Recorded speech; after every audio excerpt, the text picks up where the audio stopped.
Frábært og upplyftandi spjall heim hönnunar, feril Hjalta og vegferð hans til nýju Jórvíkur.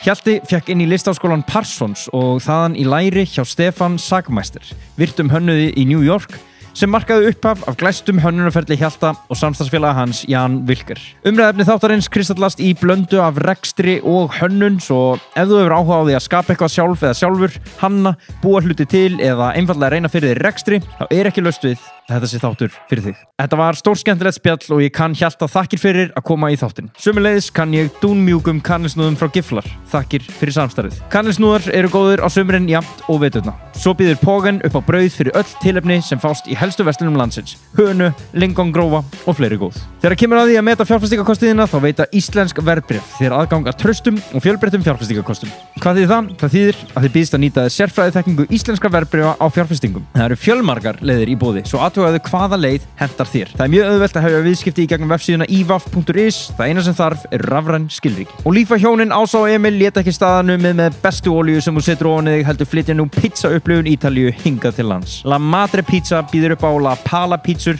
sem eru lítið þekktar hérlendis en burðarstólpar ítalskrar menningar. Ég veit, þú elskar pítsu og ég veit, þú munt ekki sjá eftir að smakka. Sjóvá tryggja svo ánægðari viðskiptavini og hafa gert það 5 ár í röð, samkvæmt íslensku ánægjuvóginni. Það er sem dæmi fyrir tilstilli góðrar þjónustu og þess að tjónlausu viðskiptavinir í stofni fá hluta iðgjalda sinna endurgreiddan ár hvert. Að lokum, ef þú þarft nýja framrúðu, þá færð hana hjá Púlsinn í Skeifunni. Ég heiti Snorri Björnsson og þetta er Hjalti Karlsson. Gjörðu svo vel. Og svo einhvern veginn verið að viðurkenna, maður viss aldrei, sem er kannski ekki bara eðlilegt, en maður viss aldrei hvað maður ætlaði að gera. Já. Þú veist, þegar ég var 17, 18, 19, 20, þá vissi mér ekkert hvað maður ætlaði að gera. Nei. Og svo þegar ég er svona 18, 19 ára, þá fer ég að, mér fannst alltaf gaman að teikna. Já. Mamma var svona hobby málari, teiknari og málari og og ég er í menntaskóla og fer í svona kvöldnámskeið að mála og teikna. Einmitt. Og þetta er bara í gegnum mömmu, því að mamma var svona, þú veist, alltaf eitthvað heima að dunda sér í einhverju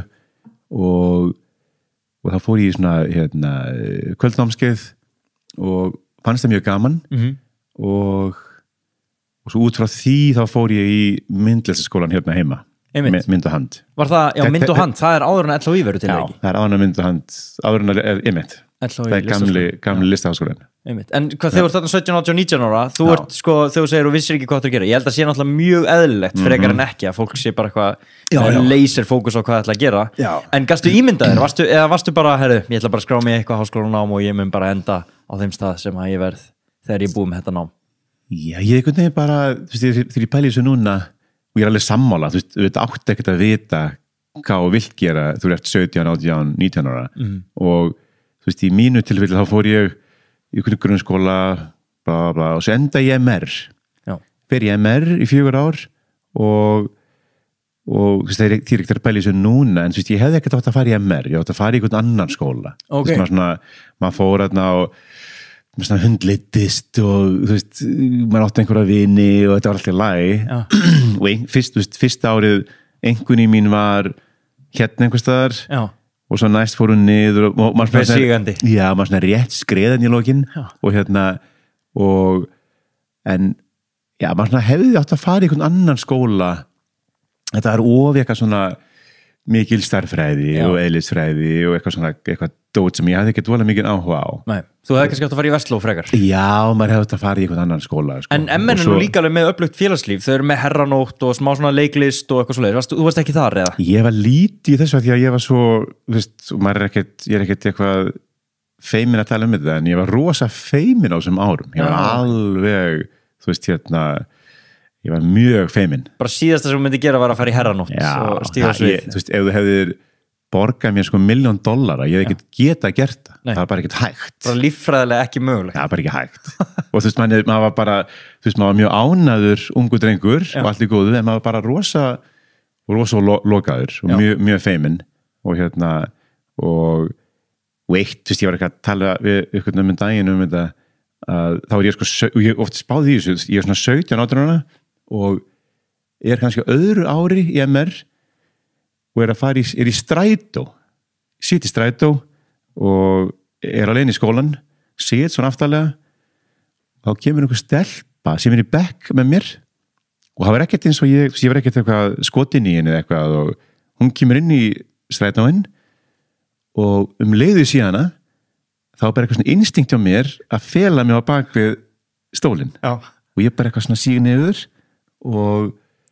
hún kemur inn og sest einhver starfni fyrir framann og ég sit bara eitthvað rosa stressaður. Hún með þér í bekk? Með mér í bekk. Já, ok. Og fín dama og ég oft spáði þess bara hvað maður að pæla og svo fyrst rætáin eitthvað og keyrir að MR og svo hún eitthvað náttúrulega lengi út, hún stendur upp eitthvað og stendur og hurðin opnast og ég er að bíða eftir hún færi út, svo fer hún út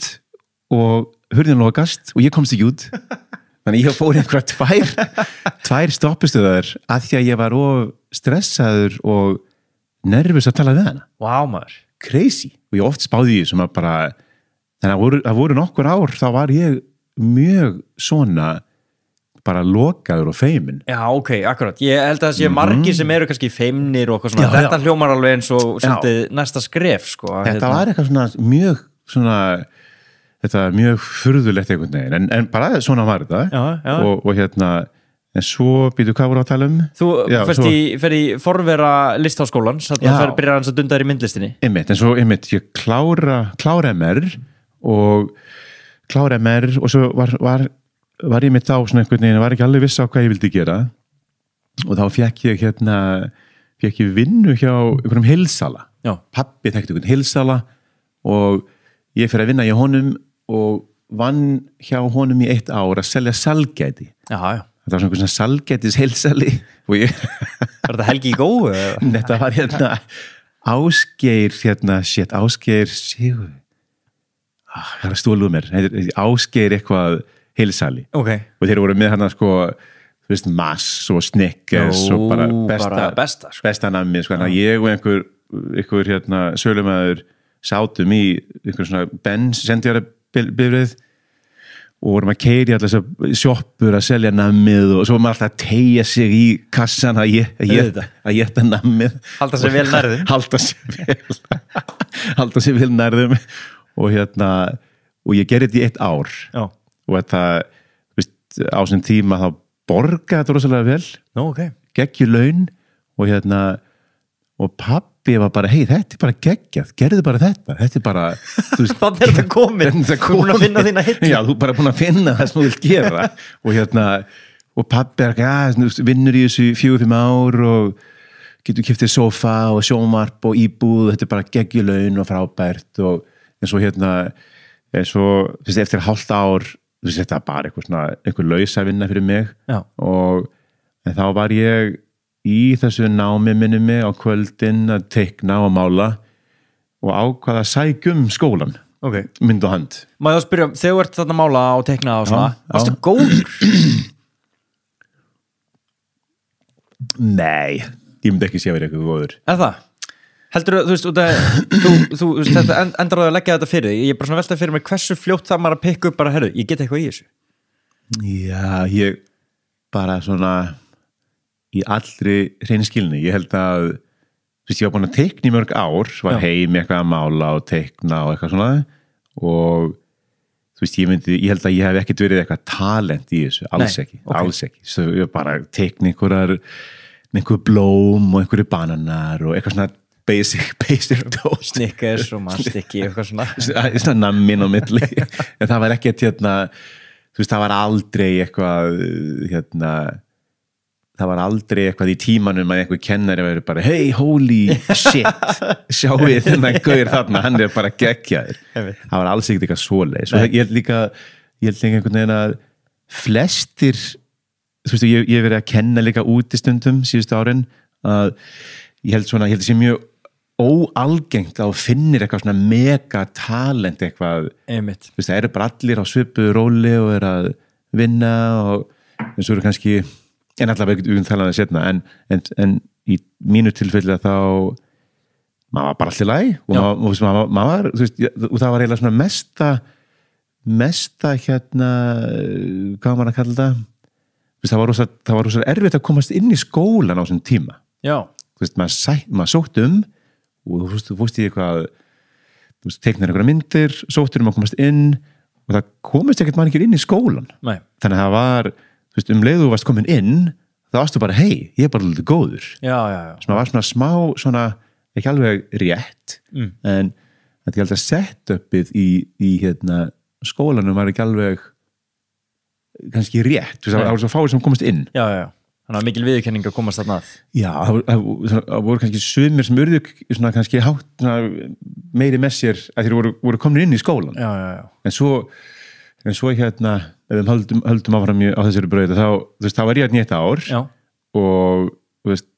klára fyrsta árið, þetta er bara svona fornám og mér finnst ógeðslega gaman að þessu. Okay. Þetta er fyrsta skipti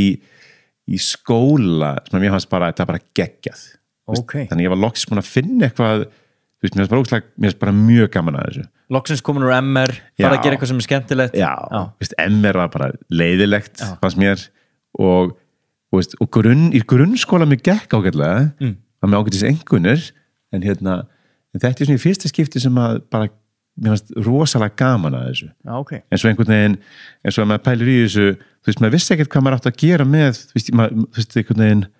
þú vissir ekkert hvað þú myndir nota námið í framtíðin. Já. Það var enginn að pæli ætlar að verða myndlistarmaður eða ætlar að verða hönnur eða ætlar að gera hitt eða þetta. Já. Og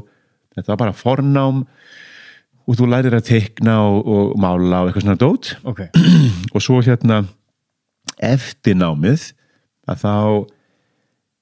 man ekki alveg af hverju, ég vissi ekkert hvað grafísk hönnun var. Nei. Á þessum árum, ég vissi ekkert hvað það var og en þegar ég var eitthvað að hugsa með það að þá, eftir fyrsta árið að þá er sagt við þig hvað viltu sækja í skólanum, viltu fara í höggmyndadeild eða málaradeild textíl eða grafíska hönnun. Já. Og ég verða að viðurkenna það var eitthvað ég sá mig ekki sem listamann. Nei. Mér fannst ég ekki vera listamaður og mér fannst það var eitthvað við grafíska hönnun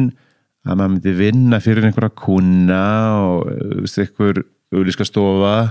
Ég vissi ekkert hvað það var en þannig að ég sótti þá deild á þeim tíma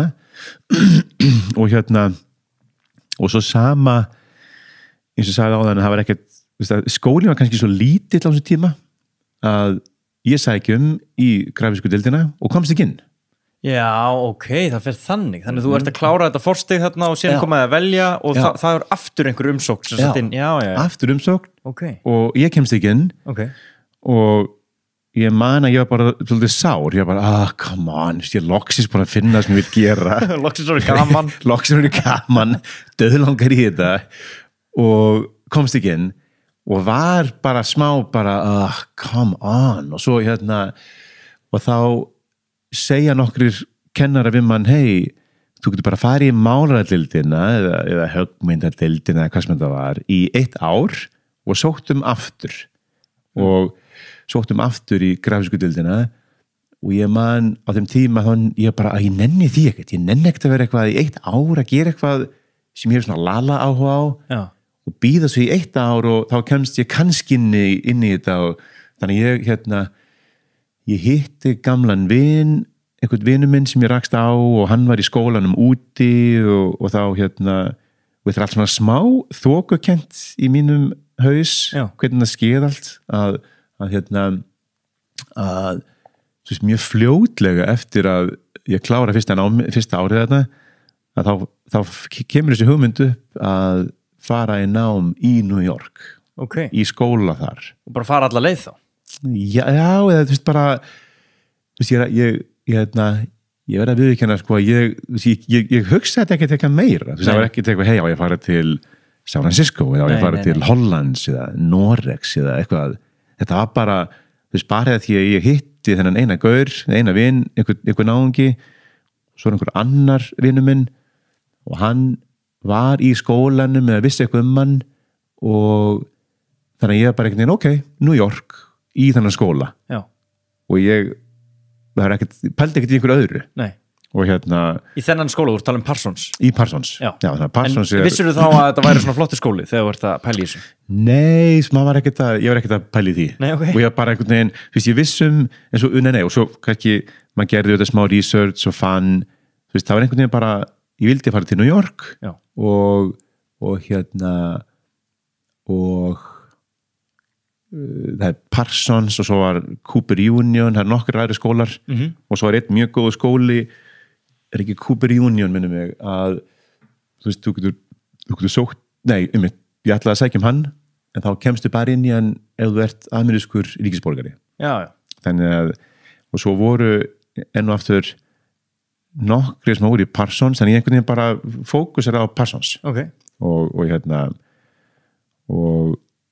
já. Kemst þar inn? Sæki Parsons og svo var eitthvað ég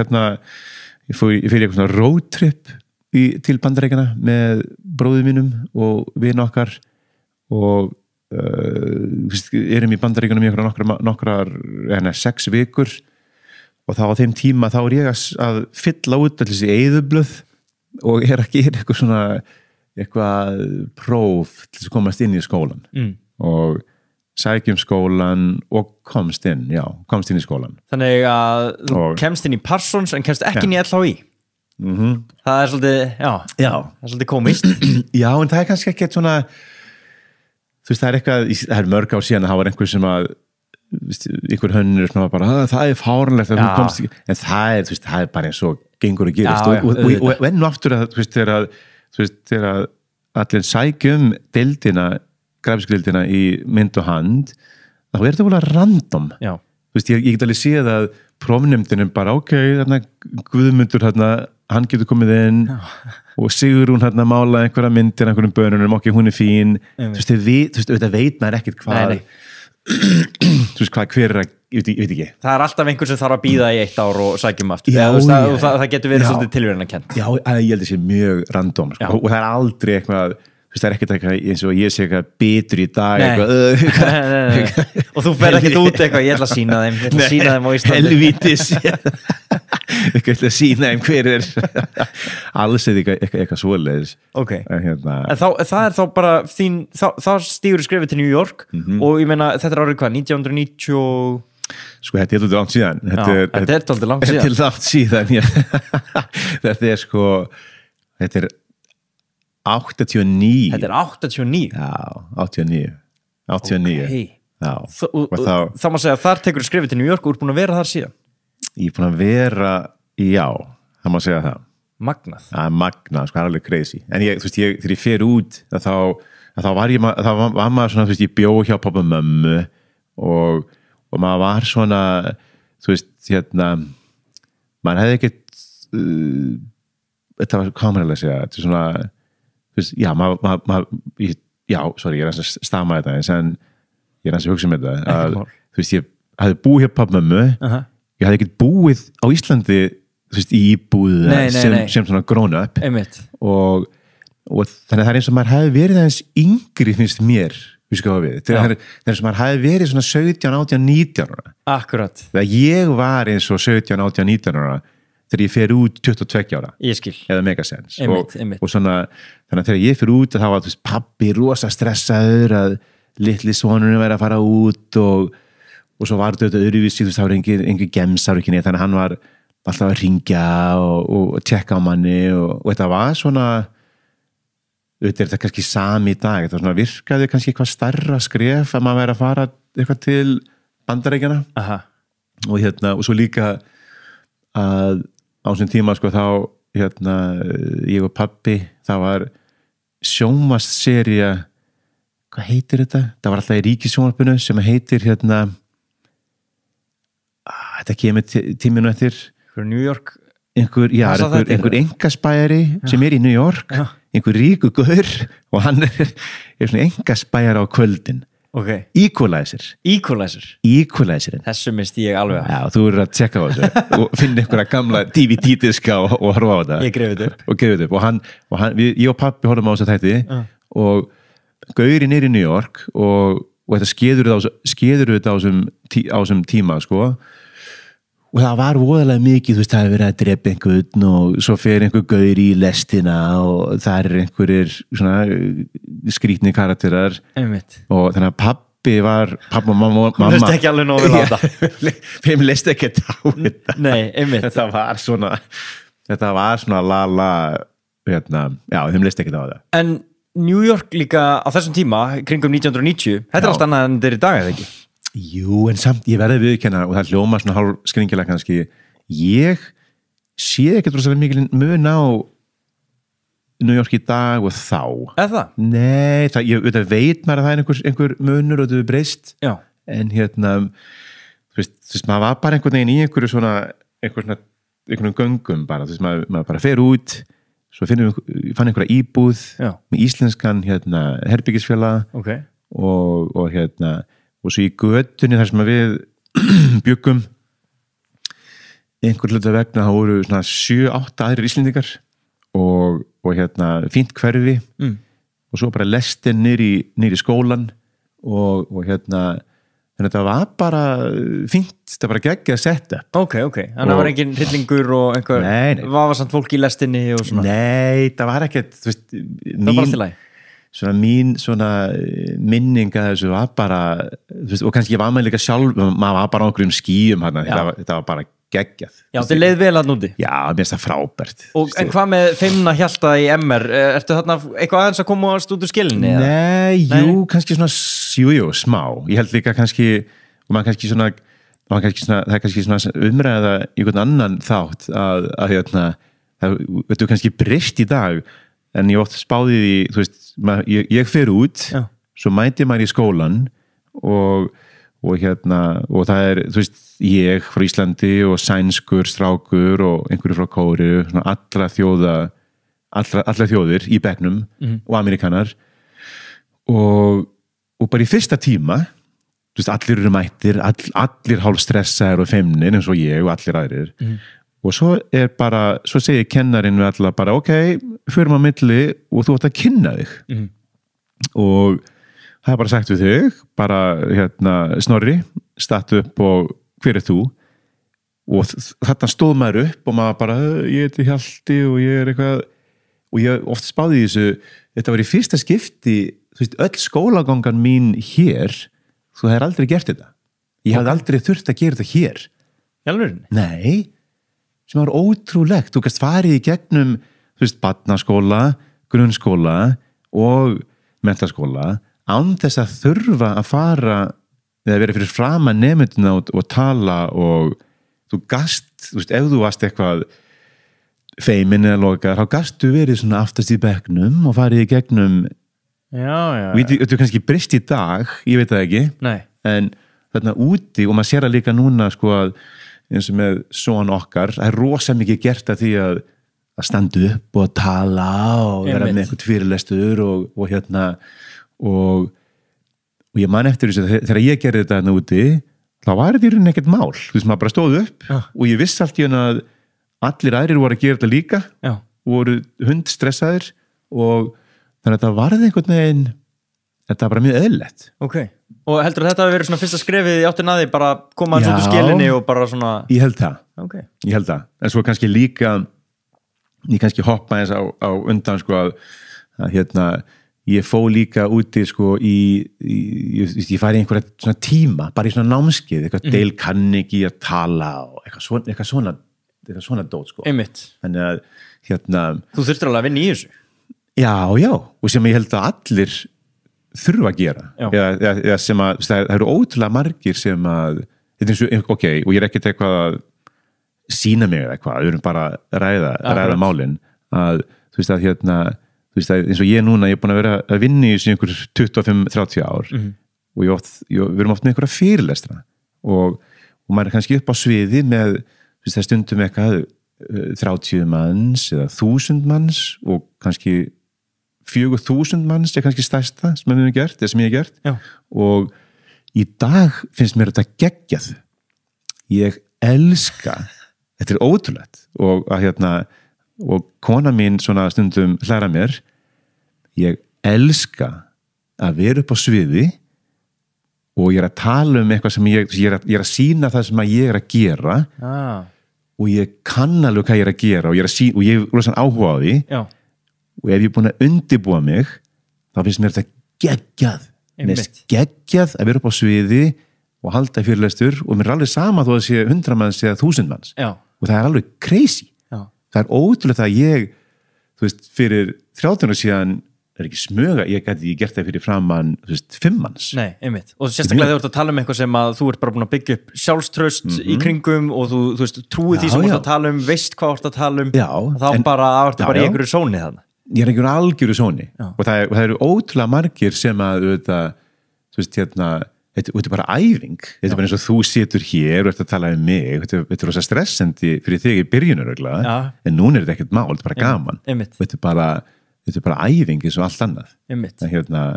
Þannig að skólinn nær aðeins svona, hann ítur undir þetta og sérstaklega náttúrulega kemur ekki óvart að Bandaríkin séu með smá áherslu á þetta, kann náttúrulega rosalega góður í því að bara svona, making first impressions og koma fram og svona. Já, og ég eru kannski smá, það má kannski líka, þú veist, þeir eru kannski smá ýktir í því. Þeir eru bara, bara rosa, þú veist, bara, þannig að ágætt að vera, þú veist, já, það er þeir voru mjög góðir í því og skólinn var mjög góður í þessu og svo líka, þannig að ég er í skólanum í 3 ár og á öðru 3. ári, ég man ekki alveg hvað það var þá ákvað ég bara, ég tók eitthvað svona kvöldtíma og fór í eitthvað svona þú veist, bara einhver tími haldi eitthvað fyrirlestur og eitthvað dót og svo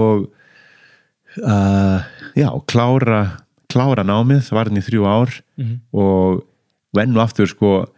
veist, mér fannst það ótrúlega gaman og ég sko, ég er ekki svona einhver svona keppnismaður ég er ekki, þú veist, ef að þú ert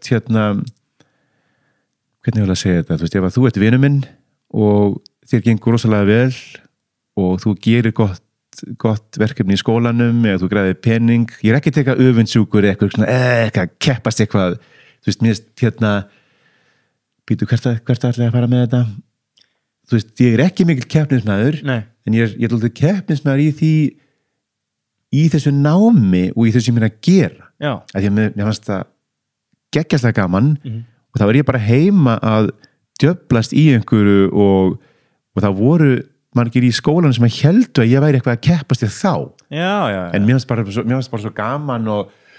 og var alveg á fullu í skólanum. Þannig að þetta kom svona svolítið frá góðum stað, bara orkan og tíminn sem þú varst að verja í þessu, bara að þú yrðir betri í þessu frekar heldur en að þú myndir sína þeim sem að komist inn á Íslandi. Algjörlega, ég var bara alveg sjúkur í þetta. Mér finnst það geggjað sko. Ég heyrði líka þig að þú vannst einhvern tímann einhvern svona skafmiða lottóvinning. Einmitt. Geturðu sagt á sögu? Það rennir kannski stóðumyndi það sem þú ert að segja. Það er ég er að tala þetta, sagan er sko, þegar ég er að vinna sem sælgætis sölumæðurinn áður en ég fer út, þá er ég að vinna þá erum við sendirabílnum í bensanum, ég og partnerinn minn sem heitir Jónas, ég ekki síðan í mörg ár og þá var þetta nýbyrjað þetta skafmiða dæmi frá háskólanum og við sitjum í bílnum fyrir minni einhverja sjoppu upp í Breiðholti og ég er eitthvað að skrifa nótuna og er að selja nammið eitthvað og hann, Jónas, kemur með eitthvað kassa af með honum og segir við mig eitthvað, skafmiðar, takt eitt miða og skafða af eitthvað og ég eitthvað bara, nei, þetta er bara tímaðisla og eitthvað og hann heldur árum eitthvað að sína mér þetta og svo ákvað svo tók ég eitt miðan og bara einhverju gríni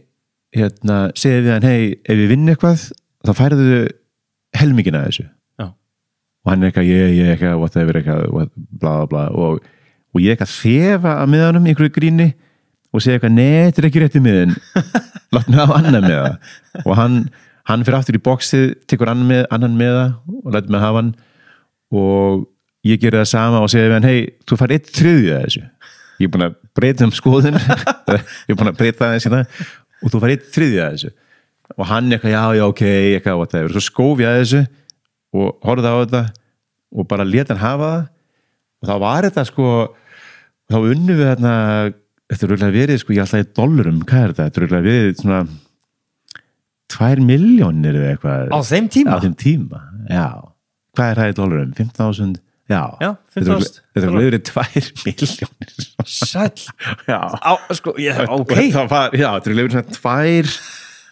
eða hálf, þetta var góður peningur. Einmitt. Það var alveg... Og þú lætur hann hafa pening? Já, og hann var aðeins eldri en ég og var giftu með krakka og hann eitthvað, nei, ég vill ekki, en ég hann fekk eitt þriðja og við fórum eitthvað nýja nokkra skrifstofu og þar var einhver kona sem að skrifa eitthvað tjekka fyrir okkur og við hlupum út með örinn. Vel gert. Mjög fyndið, sko. Og þetta kannski rennir stóðum undir, eins og ég var að segja, eða þú varst að tala um að var ekkert endilega að níða skóin á næsta manni eða Nei, ég hef aldrei verið keppast mikið. Ekkert svoleiðis. Og það, ég er ekkert að setja út á, það er gott að vera keppnis en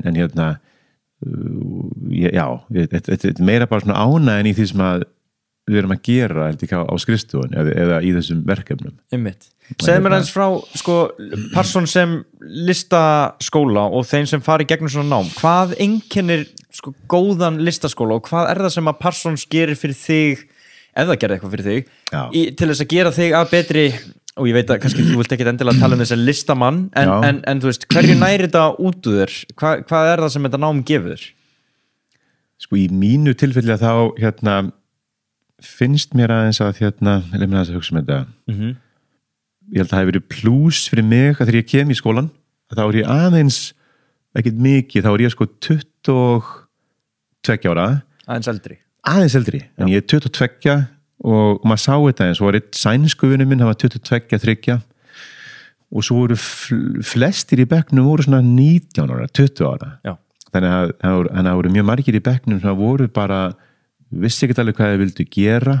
eins og ég var kannski MR. Akkurat. Þú veist, fóru bara og voru bara eitthvað að chilla og margir sem voru bara því að pabbi þeirra og mamma vildu þau að þau færi í skólan en ég og sænski og svo einhverjir aðrir voru manna því við vildum vera þarna. Já. Og ég held að það hefur verið rosalegur plús í mínu tilfelli og og ég líka þú veist, maður fekk einhver smá námslán og pappa og mamma hjálpuðu mér með einhvern pening og svo eitt ég skafmiða urnum þeim fjársjóði Parsons tók þann pening líka. Já. En þannig að maður svona ég held að það hefur verið enn og aftur ég er smá að endurtaka þetta kannski að maður vissi, ég bara þetta er það sem ég vil gera. Já. Þannig ég var alveg bara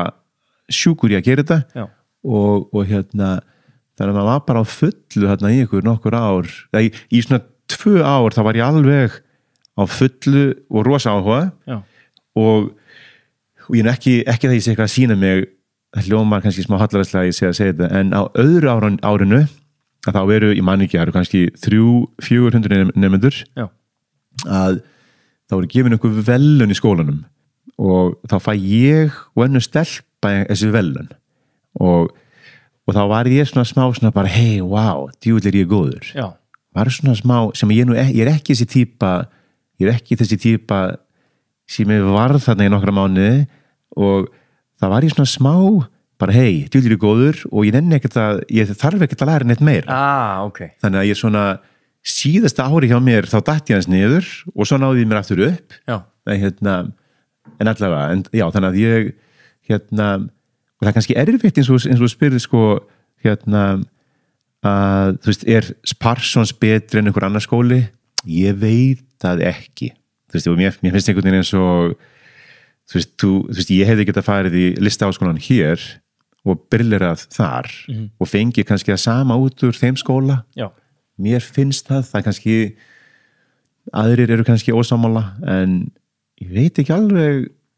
hvað skiptir máli í hvaða skóla á ferð. Auðvitað er gott að fara í skóla með einhverjum góðum nemendum og kennurum. Já. En ég held að færi rosalega mikið eftir því hvað þú ert sjálfur eitthvað duglegur að vinna og gera. Einmitt. Einmitt. Og mér finnst eiginlega eins og ef ég færi í einhvern annan skóla mér finnst eins og ég hafi fengið sama út úr því ef ég pæli. Ég skil. Já. En þú ert þarna, tala hvað þið fannst þetta gaman og varst í rauninni svona bara heillaður af þessu og bara mikið drifið að halda þessu áfram. Er það ennþá sko, þú ert ekki að líta á þig þarna sem, sko, hvað maður að segja, þú ert ekki að sækjast í þessa list og sköpun eða svoleiðis, þú ert ennþá ekki farin að líta á þig sem einhvern listamann, þú ert kannski meira að horfa á þetta sem rekstur. Já, það er kannski, ég oft spáði í þessu, þetta er kannski líka því að þegar ég væri í skólanum í gamla daga, ástæðan fyrir því að ég fór ekki í málaradeildina eða höggmyndadeildina er að ég lít ekki á mig sem listamann og mín, þú veist, það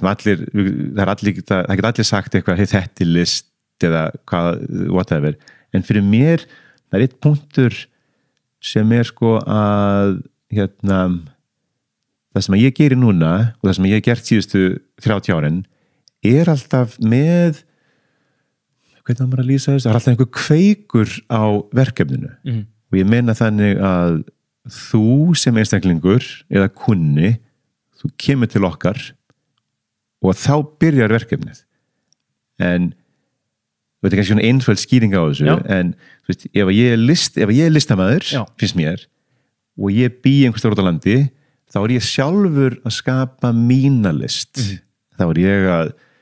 skapa einhvern heim og einhverja veröld eða hvað sem að það er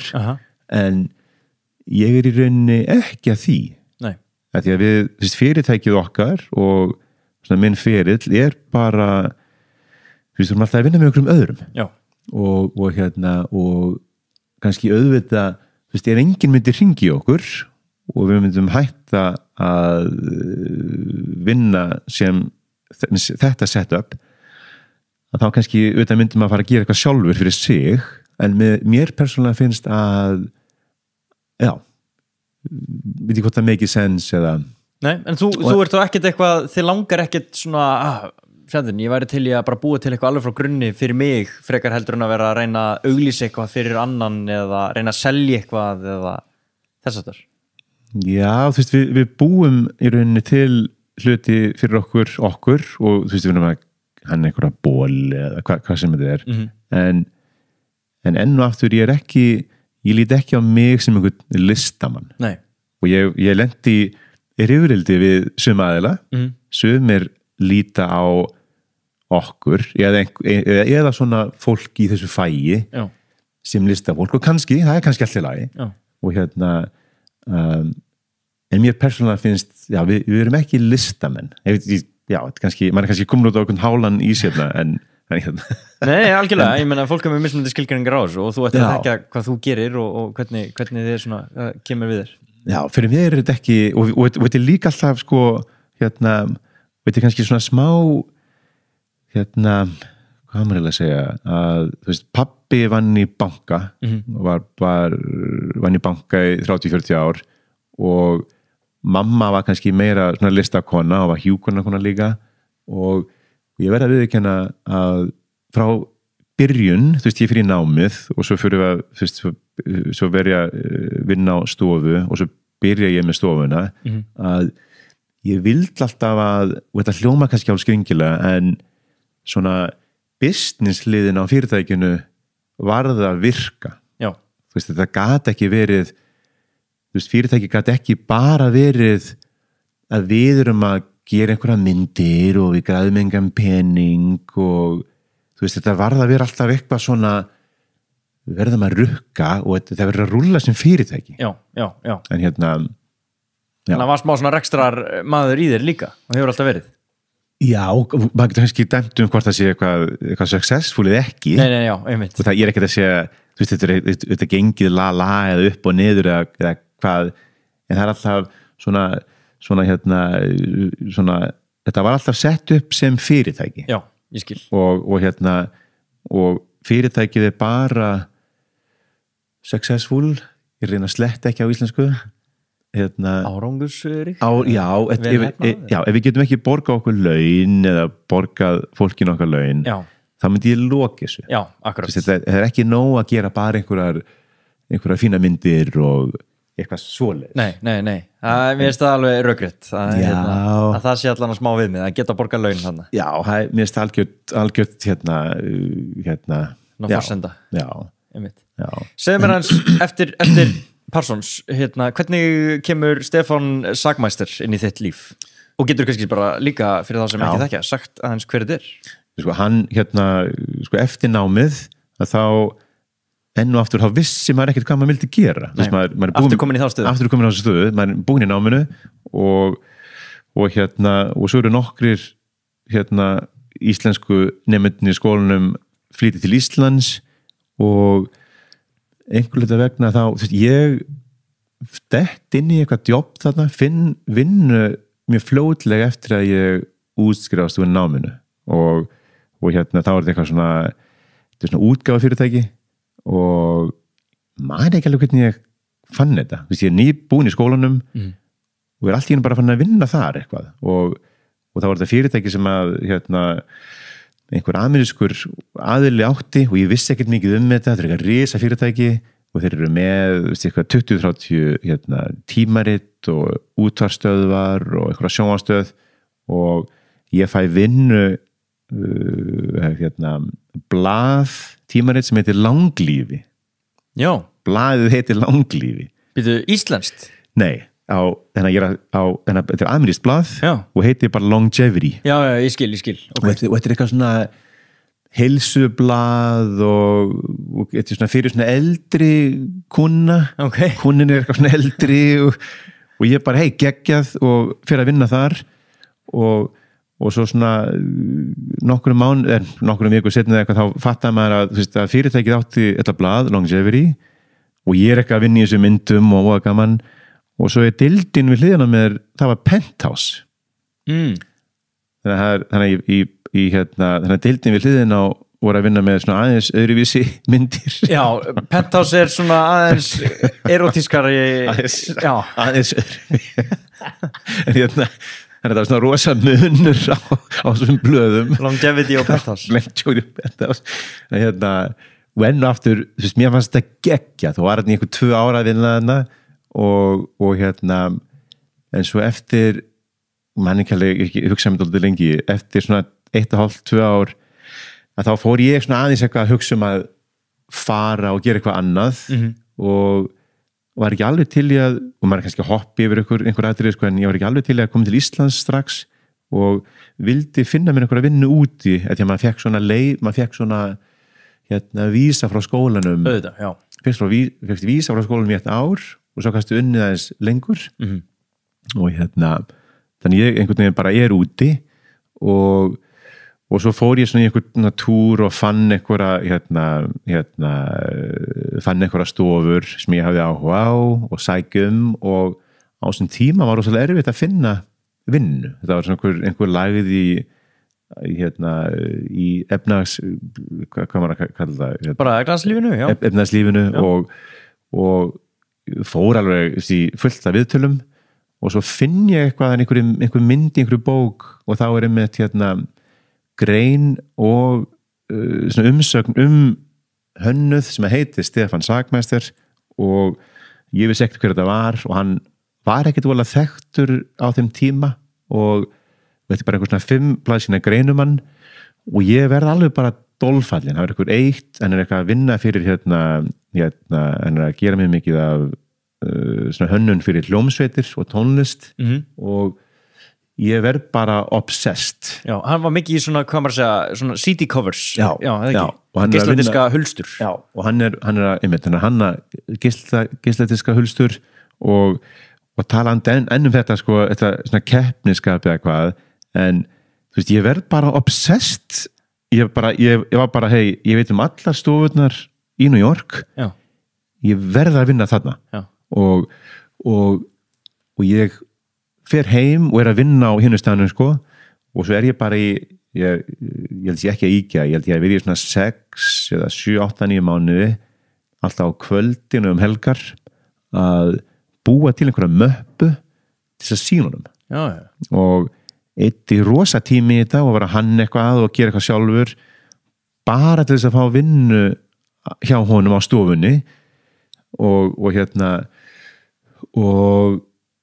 þú, maður vissi ekkert, þetta er kannski öðruvísið þá, þess að það var ekkert Instagram eða neitt, þetta var bara, þú veist, þú sást í greininni maður vissi ekkert hvort þetta væri bara hann eða 5 manns eða 10 manns á stofunni, en þetta leit út fyrir að vera einn stærra batteri. Maður svona hélt að þetta væri svona kannski 7, 8, 9 manns og ég sækjum, ég klára möppuna hálfu ári setna eða eitthvað sko, búin að vera að vinna í þessu eins og bara motherfucker og sendi inn möppuna og svo kemur bara svar tilbaka, eitthvað bréf frá einhverjum aðilega sem að vann hjá honum sem að segja bara takk fyrir að sækjum og stofan er lítil og við erum ekki að sækjum, við erum ekki að leita inn hönnuði núna. Nei, og ég var svona bara svona smá sár eitthvað og hringdi og hélt áfram að þú sendi með eitthvað bréf og þú veist, var dálítið svona ágengur og svo kannski svona ég man ekki alveg svona hálfu ári setna að það var kannski svona ári eftir að ég hafði síðasta grein að þá fæ ég símtal frá honum frá Stefán og hann segir bara heyrðu, ertu til að koma í viðtal og að því að hönnurinn okkar var að hætta og komdi í viðtal og ég bara geggjað frábært og fyrir viðtal og við bara náum mjög vel saman. Já, þú hittir hann beint. Já, hitt hann beint og við bara típist eitthvað svona vinnu viðtal en maður fann alveg maður svona við náðum eitthvað voða vel saman fannst mér og svo fyrir ég bara heim og var bara come on please, ég verði að fá þetta jobb eitthvað alveg að fríka út og svo hringir hann nokkur setna og þá fæ ég vinnuna og ég ákvað að kýla á þetta og þá er þetta sko miklu minni laun heldur en ég hefði fengið áður og að því að stofan er svo lítil og þá einhvern veginn fattaði maður að stofan var bara hann og ég og svo var svona intern eða lærlingur. Þetta var ekki meir en það? Þetta var ekki neitt. En Stefán Sagmeister leit kannski, vörumerkið var einhvern veginn svona stærra út á við, eitthvað Sagmeister? Kannski ekki þá. Nei, Þannig að þegar ég byrjaði hjá honum þá var þetta svona, hann var orðin smá þekktur, þetta var ekkert volið stórt eitthvað, hann var ekkert eitthvað mega frægur þá. Og svo eins og hægt og rólega, en svo þetta þegar ég kem að byrja að vinna þarna,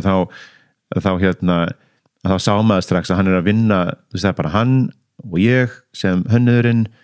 og svo er lærlingurinn sem er hjá okkur alltaf nýr aðili sem kom á 3 mánaða fresti og ég og Stefán við ákvæmum, við segjum svona hei, pröfum þetta, þú veist að þetta er svo lítið batteri, þetta er bara hann og ég og þá var dýllinn sko að pröfum þetta í 3 mánuði. Já, að þú myndi vinna þetta. Já, sjáum bara hvort að hann fíli mig eða ég fíla hann og þetta var svona smá svona bara létt í byrjun og þannig að þetta byrja svoleiðis og svo fannst mér þetta frábært og þetta bara gekk vel þannig að maður endar ég vann hann í mörg ár. Já, og þú, sko, en hvað þegar maður kemur svona inn á svona stofu sem er að gera svolítið cool hluti og þú veist, hanna þessi CD covers fyrir stóra hljómsveitir og svona þú veist, hvað er fyrsta verkefni? Er það oft bara að setja saman einhverja blaðauglýsingu eða dettur þú strax inn í einhverja svona stemmingu, eitthvað New York kultúr? Já, það var það var dálítið, ég kem að inn og á fyrsta daginn ég var mjög stressaður og þá eru einhver 3 verkefni í gangi og þá er einhver listabók fyrir einhvern japanskan listamann og svo er eitthvað minni hljómsveit og svo er Aerosmith Aerosmith hljómsveitin sem ég hafði ekkert þú veist, ég er ekki tekað mikill Aerosmith aðdáandi en maður auðvitað vissi hvaða band þetta var og þá voru þau búin að vinna í dálítinn tíma í því verkefni, í þessu Aerosmith verkefni og þannig að ég snöggni dett inn í það og þá hafði verkefni verið lótið svona flókið og búið að breyta einhverju og svona ekkert auðveldasta verkefni og þá var það rosalega mikið sko að hann var að vinna mjög mikið sko með plötu fyrirtækjunum bara Warner Brothers og Sony og Capitol og og það var þetta annarkvort að við unnum beint kannski með útgáfafyrirtækinu eða með bandinu og oftast voru við að vinna með hljómsveitinni og beint með hljómsveitinni og þetta var alveg þú veist, fyrir mig var þetta bara frábært, þetta bara draumur, þetta var bara svona, þannig að ég byrjaði að vinna þarna og vinn við honum í það heila í 4 ár. Já, þannig 3 mánuður eru 4 árum. Já, 3 mánuður verða bara 4 ár og þetta var bara geggjað, þetta var bara frábært og hann bara ógeðslega næs gaur og það var rifumst aldrei og auðvitað hann, yfirmaður minn en það var alltaf bara svona þú veist, það var alltaf, hvað maður að segja þú veist, maður fann það mjög fljótt að hann var rosalega svona, ég veit ekki hvernig hann lýsa þessu hann tala alltaf okkur. Já, ég skil. Þú veist, það var kannski viðtalið með einhverju blaði og þá var hann alltaf bara, we og þannig að maður var alltaf, þú veist, það var ekkert eitthvað svona ego, það var aldrei neitt ego í gangi hjá honum á stofunni. Og þú finnur alveg fyrir því. Og þetta var á þessum tíma, þú veist, það er kannski í dag eða hvað, þú veist, það var kannski svona óalgengt að hann var einhvern veginn, þú veist, og svo var eitthvað hlaup úr einu annað að það var gerð það er tímarit, geggja tímarit á þessum tíma sem er gefið út í Japan og blaðið er gefið út í einhverjum, ég veit ekki, mörg 100.000 eintökum og og þeir gera eitthvað svona special issue hönnun í New York og þeir koma til New York og hitta 30-40 stofur og hitta á stofun okkar það var sagmæster og ákveða að setja hann á forsíðuna á blaðinu hann fyrir á forsíðuna í þessu New York issue og svo eitthvað 30-40 stofur inn í blaðinu og þá var Stefán mjög fljótur bara þá vildi hann að við báðir værum á forsíðunni. Það var svona sem að maður ég held að margt að þessu gerði í því að ég var þarna svona lengi. Þetta var bara svona partnership í rauninni. Sem þetta var ekki partnership en þetta manni fannst þetta væri miklu meira partnership. Vel gert hjá honum að spila þetta svona. Já, og hann var bara frábær gaur og svo var þetta maður fann að þetta fljótt að fyrir hönnuð eins og mig þetta var auðvitað bara draumandjobb því að maður, þú veist, ég bara sat þarna og ég oft spáði þessu, það var engin pressa á mig peningalega séð. Nei. Þú veist, ég bara mætti í vinnuna og þú veist, á mínum svona to-do list var bara, þú veist, breytti einhverjum lit þarna eða hanna þessa blaðsíðu hér, þetta var svona mjög það var ekki mikið stress. Nei, en hann hefur kannski þurft að vera í því að fiskinverkefni og halda rekstrinum gangandi og passa að geta borga þér laun og svona. Já, sem að ég fann ekkert, þú veist, ég fattaði það ekkert. Nei. Hann var auðvitað stressaður og var í einhverjum viðtölum að ná í verkefni og en svo, þannig að við erum þannig að ég er hérna í ykkur 4 ár og þetta er svona mest megni að því sem við gerum eru tónlistartengd verkefni og erum að vinna með Aerosmith og svo gerum við mjög mörg verkefni með David Byrne sem var í Talking Heads og Lou Reed gerum mörg verkefni með honum og Rolling Stones disco eitthvað fleiri fyrir þá og svo einhver minnibönd og svo einhverja bækur og þetta var bara frábært. Geggjað. Já, það var bara geggjað. Hann er líka svolítið tett fyrirlesturinn hans árin 7 sem hann tekur og árslotuna Já, það er dálítið spes hann er svona og þegar ég er í 3-4 ár og þá í fyrsta skipti þá ákveður hann að taka svona, hvað er það á íslensku, svona sabbatical, svona bara heils ás, ekki frí. Nei, bara svona leyfi eitthvað og þú veist það sem hann fer og er eitthvað að endur uppgöta sig eða svona, ég veit ekki að lýsa þið betur. Nei, þetta er kannski bara heils ás leyfi og hann ákvað að taka sér leyfi. Hann tekur sér fyrsta leyfið sitt. Já, þegar ég er búin að vera þetta í einhver 3 ár og þá fyrir hann að tala að loka stofunni og þá fór ég eitthvað að pæli hvað á ég að gera og þá og þá varst mér einhvern veginn að ég var búin að vinna vera að vinna í 6-7 ár eða eitthvað sko eftir útskrift 6-7 ár og þá fannst mér einhvern veginn að ég myndi ekkert fá út úr ég að fara á einhvern annan stað mér fannst einhvern veginn eins og ef ég færi að vinna hérna eða hérna á einhverjum öðrum stofum þá væri það í rauninni það sama sem ég hefði verið búin að gera þarna síðustu árin varst að fá það góð tækifæri hjá Sagmester og búin að ljúka menntun það væri kannski ekki mikið eftir Nei, einmitt, og þá fannst mér einhvern veginn að og líka áður, ég glemdi að tala áður að eftir námið þá vann ég á þessu blaðinu þarna og svo vann ég í 1 ár á stórri stofu og minni stofu og svona miðlungsstóri stofu þannig ég svona fann að ég fílaði mig á svona minni stað og þannig eftir þessi 4 ár hjá honum að þá kemur þetta er svona eiginlega síðasti interninn eða lærlingurinn sem kemur á stofuna þýskur strákur sem heitir Jan Wilker og hann bara mætir og ég er auðvitað bara busy sem svona aðal hönnur sem hönnurinn á stofunni og interninn kemur Jan kemur og hann var mjög góður aðeins yngri en ég og var í námi úti í Þýskalandi og þá eru við eitthvað farnir að tala saman að hann sé að fara að loka stofunni að Stefán er að fara að loka stofunni og þá kemur einhver hugmynd að við tveir bara akkur gerum við ekki eitthvað og mér finn að því að maður þekkti hann ekkert vola mikið og það var bara eitthvað svona connection eða eitthvað og þannig að við tveir ákváðum að opna okkar stofu sem er enn sem við erum enn með þetta í gangi í dag og með þetta í gangi við erum enn með þetta í gangi í dag hvernig sem var þetta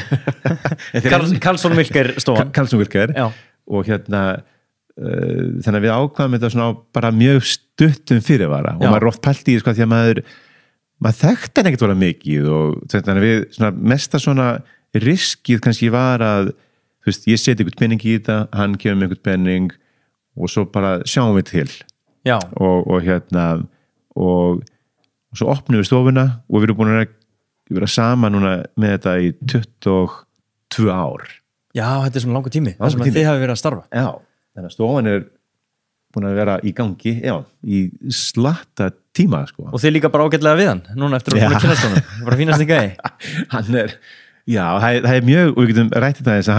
það er geggjað með hann og okkur það er ekkert aldrei neitt eitthvað ego í gangi og maður finnur ofta að með einhverja svona samstarfsfélaga þú ert kannski með 1 með þér eða 2 eða eitthvað svona samstarf og kannski að það er alltaf eitthvað svona ego og ríðingur og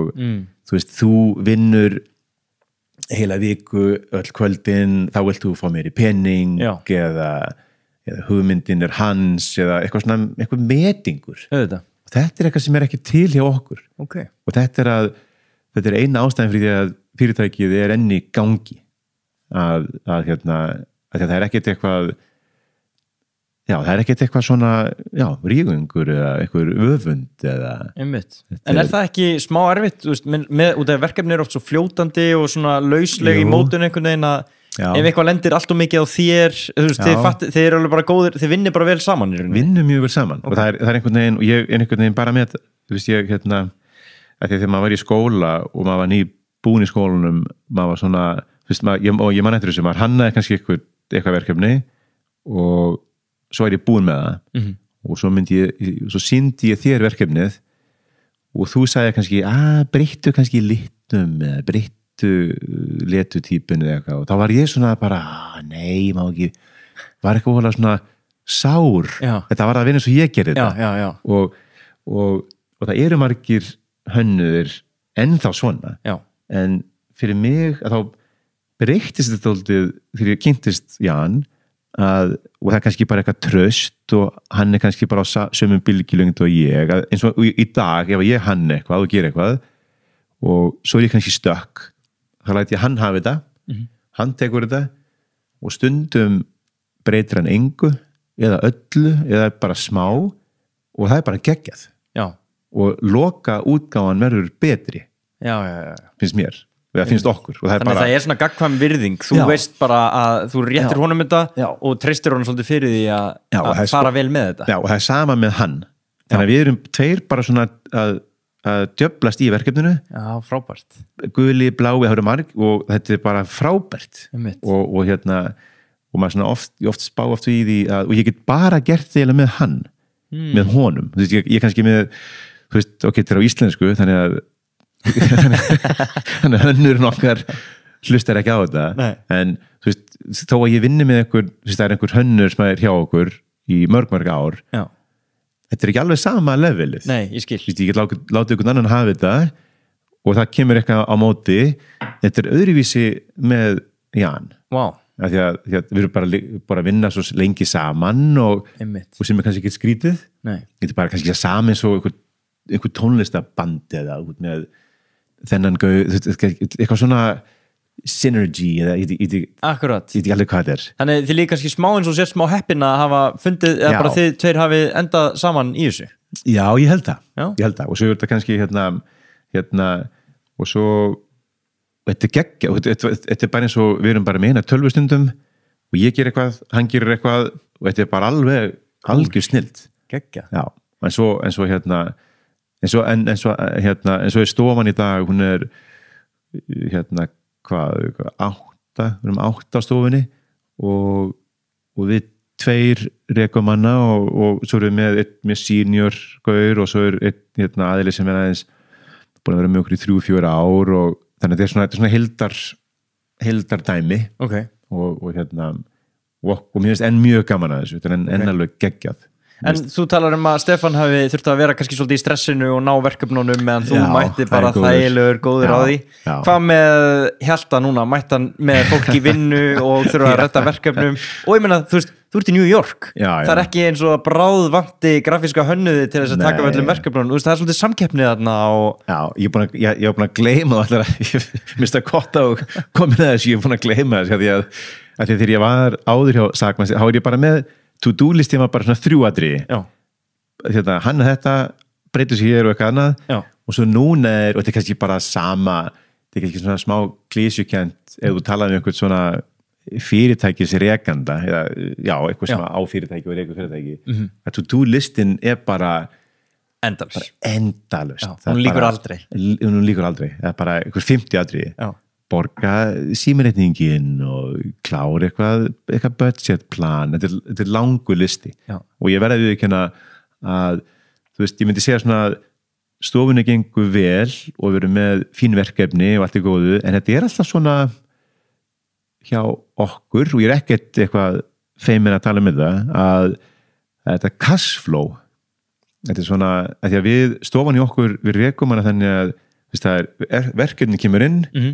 og við rukkum dálítið hátt og verkefnin borgar en svo kannski verkefnin búið til 3 mánuði en þá erum við ekki með eitthvað annað og við erum ekki með svona hvað er íslenska orðið yfir þetta? Cashflow? eða svona retainer eins og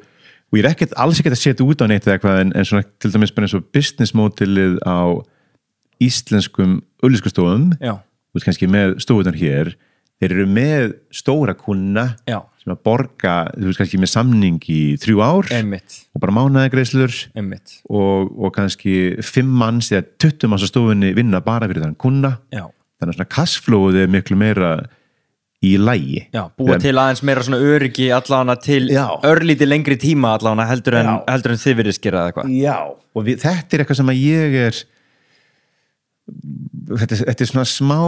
þetta er mjög stressandi stundum fyrir mig og þetta er dætt útlátið á mig og svona einhver hluta vegna þá sé ég peningahliðina og ekki að því ég sé eitthvað góður í það bara alls ekki við erum kannski allt í lagi en þetta er svona dettudaldið á mig okay. og sem bara geggjað þannig að Jan, partnerinn minn, hefur engar áhyggjur af þessu og hann er bara eitthvað á stofunni eitthvað að vinna og þetta gerist daldið svona og kannski á maður ekkert vera að tala þetta en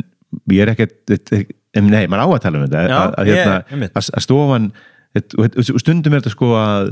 það eru 8 manns á stofunni og svo á kannski að borga öllum laun á morgun og ég sit á skrifstofunni tekka á bankareikningunum og það er bara engin peningur inni og maður er bara, what the fuck þetta er svona mesta stressið finnst mér á að reka fyrirtækið ok, og þarna þá kannski gæti maður þurft að fórna einhverju svona sko, nú veit ég ekki hvernig ég að segja en ég gæti trúa því að margir fórni aðeins svona standard eða einhverju svona sköpun fyrir það að næla sér í bara svolítið öryggi frá kuna sem er til í að borga mánaðarlega en þú þarfst að setja upp auglýsingu með puls og kók í staðinn eða eitthvað svona, þá þurfum kannski aðeins að sleppa skemmtilegri verkefnunum eða verkefnunum sem er langar í. Já, þetta er mjög góður punktur og við svona einhvern veginn bara í allri hreinskilni að þú veist, stofan okkar er rekin þannig og við erum bara kannski þekktir fyrir það að fá þessi verkefni sem að eru eitthvað svona öðruvísi kannski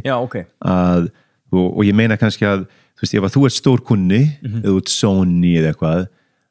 og ég myndi stundum vilja breyta þessu að ég myndi vilja fá einhvern retainer frá Sony en þeir eru með einhver aðra stofur í að gera það og koma til okkar með einhver þessi svona einhver spesverkefni fyrir eitthvað svona one time dot og þetta er eitthvað sem að og svona utanakomandi er þetta geggjað að vera með stofu sem að er með svoleiðis verkefni en peningulega séð og restarlega séð er það miklu erfiðara og ég væri stundum mjög til í að breyta sæns og svo ég vil kannski ekki alveg segja nafnið á þessi fyrirtæki það er fyrirtæki úti risastórt, þetta er bara eitt stærsta fyrirtæki í heimi í Kóreu byrjar á stafnum S, Samsung og þeir og það er nokkur á síðan þá í gegnum eitt vin okkar geggjaður góðu vinur okkar við höfum unni með honum mjög lengi hann fyrir að vinna hjá þessu fyrirtæki, Samsung þessu ónefnda fyrirtæki og við fáum þá sem kunna og þetta var bara rugglað þannig að við erum komin í eitthvað samning hjá þeim og þeir eru með endalausan aur og það er bara kastað penning í okkur kannski ekkert ósvipað eins og að vera með eitthvað svona retainer hjá einhverju fyrirtæki og þeir bara borga og svo erum við með þá í vinnum með þeim í 2 ár og ég er ekki að djóka, fyrir mig var þetta bara geggjað þú veist, ég er bara á stofunni og það bara aur bara flæðir inn starfsmenn fá laun og við erum bara, þetta er bara geggjað við hefum aldrei verið með svona og þetta var og við borga ógeðslega vel en svo fattaði maður mjög fljótt að fólkið á skrifstofunni sem var að vinna í þessum verkefnum voru orðin rosa þreytt á þessum verkefnum af því að þeir, þú veist, verkefnin voru ekkert volið spennandi þannig að svona mórallin á stofunni var bara come on, eitthvað annað verkefni með þeim að þeir eru að breyta öllu og svo var svo algengt að við og ég bara tala um þetta dæmi frá okkur að mörg af þessum verkefnum byrjuðu svo var unnið í einhverja mánuði svo var það ekki það þessu það var aldrei klárað þeirra megin þá þannig að eftir eitthvað 2 ár og við unnum kannski með þeim eitthvað 15 verkefni það er kannski 1-2 verkefni sem maður sýnir það er svona mikill peningur til það er bara endalaus aur og þetta var rosa íkt og maður svona, ég spáði stundum í því sko að þú veist, ef ég væri með stofu ef að stofan væri með svona kuna 5 svona kuna og það væri geggjað enn og aftur peningalega séð en svona kannski sköpunarlega séð og hennarlega séð er að kannski ekki alveg sniðugt og það líka með skoða punktur sem segir að þetta hefur áhrif á móralin að bjóða starfsfólkinu upp á svona verkefni í rauninni til lengri tíma. Já, ég ekki að djók, sko, ég og Jan vorum bara með einhver rosa laun og við kaupum skrifstofan í dag, við eigum hús, ef við kaupum hús fyrir skrifstofuna út í Queens, þannig að við notum peningin úr þessu ferðalagi að borga fyrir það, sko, og en enn og aftur, já, mórallin á skrifstofunni var bara, fólki sem að vann á stofunni, þau voru ekki mjög ánægð með að vinna í þessum verkefnum. Þannig að þegar þú segir að sko, það væri mjög ljúft að vera á retainer og svona það myndi, hvað maður að segja, minnka allavega stressið við þennan rekstur, þá það ekki það að þú bara finnur ekki fyrirtæki, það vill ekkert fyrirtæki vinna með þér, það kostar þig of mikið bara svona tilfinningarlega séð fyrir stofuna og það sem þú ert að gera. Já, kannski, eða maður kannski, það er kannski eitthvað millivegur og kannski einhverja stofur hér eða, þetta kannski, ég að tala kannski eitthvað smá íkt útgáfu að millivegurinn kannski, myndi ég halda að þú ert með einhver verkefni og stofan rúllar og svo ertu kannski með einhvern 1, 2, 3 kuna sem á retainer og þú farið ágætis borga fyrir það en ekki það að taka yfir alltaf stofunni. Nei, einmitt. Það sé einhver svona balans. Já, okkur fór þetta kannski aðeins bara í einhvern svona íktdæmi að það fór öll orkan okkar í þennan kuna, þennan ónefnda kuna og þetta var bara eins og of íkt. En svo, þannig að núna þetta svona, við erum stofun í dag ekki að þetta mjög mikið svona project based og en við erum að vísa með nokkra 2-3 kuna sem eru fasta kunar þannig þetta orðið aðeins auðveldara en þetta alltaf talandi þetta stress og svona þetta er alltaf eitthvað stressandi sko. Já, einmitt. Og sem þetta á að vera kannski þetta verður bara leiðilegt ef það er ekkert stress í þessu. Nákvæmlega, það þarf að vera stress. Já. En ákveðið þið að staðsetja ykkur þannig á svona verðbilinu að þið séu að bara rukka svolítið hátt? Er það alveg ákvörðun sem er tekin? Já, kannski það er kannski ein saga sem er kannski mér sem mjög interesting að og þetta kannski, leið mér að pæla það eitt dæmi sem mér mjög interesting að það er nokkur ár síðan að þá hringt í okkur og og fyrirtækið skiptir engum máli hvað fyrirtækið kunnin hringir í okkur og tvær aðra stofur og hina stofurnar eru miklu stærri en okkar það 50 manna fyrirtæki og svo 100 manna fyrirtæki sem að við komumst að setna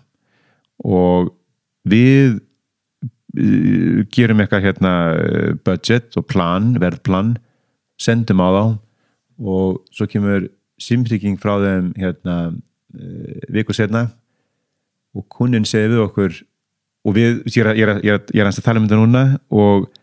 við vissum að þetta myndi ske þannig að við vorum aðeins búin að plana þetta þannig ég er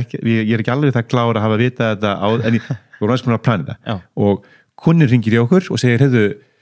dálítið skrítið og ég bara hvað er skrítið og kundin segir þið eru langt minnsta fyrirtækið þið eru 5-6 manns en þið eru með lang hæsta tilboðið þið eru lang dýrastir og ég bara og vanlega hefði ég bara sagt ég skil ekki til því en þá voru við búin að pæla í þessu að þá var þetta eitthvað verkefni sem var svona eitthvað juicy, spennandi og hinar 2 stofurnar voru til að gera þetta fyrir engan pening að þetta var svona, veit ég hvað maður að kalla svona eitthvað portfóljóverkefni já, flott fyrir þau að ná því inn og þannig að ég sagði við kunnan ég sagði við hann auðvitað eru langt dýrastir og hún bara, akkur eru dýrastir og þá segi ég, við erum dýrastir því að við erum lítil stofa og við lifum á svona verkefnum og ég og partnerinn minn sem erum bara eigendurnir við komum til með að vinna þetta verkefni þannig að við 2 sem eigendurnir komum til með að vinna í þessu næsta bara hálfa árið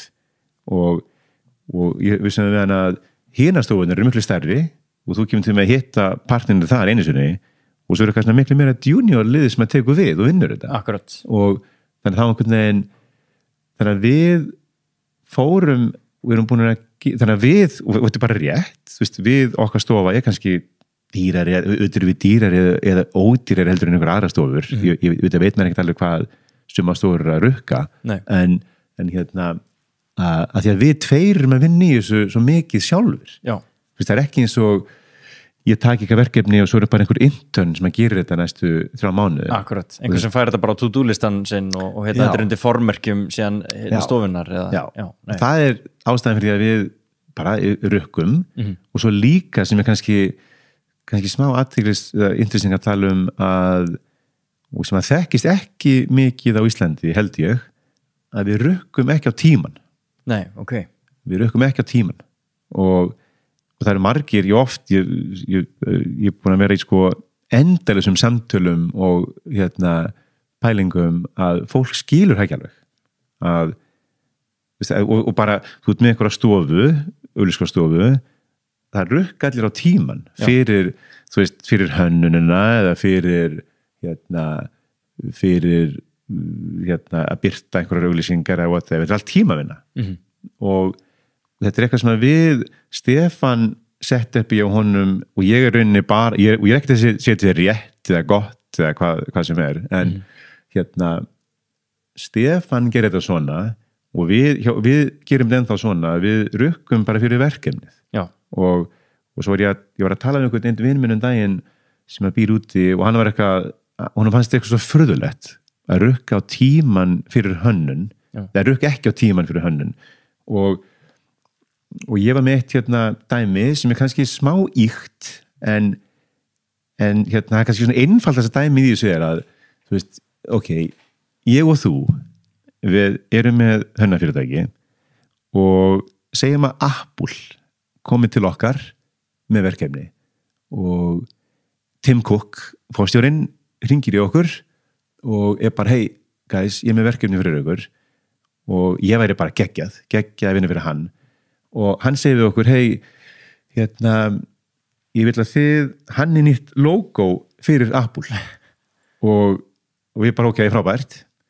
og segjum, þetta myndi aldrei gera svona, en segjum að við hönnum logo fyrir Apple og við rukkum á tíman fyrir þetta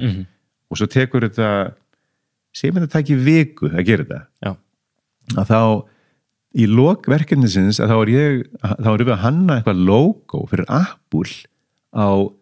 hvað, 1000 kall eða 10.000 kall sem að meikar ekkert sens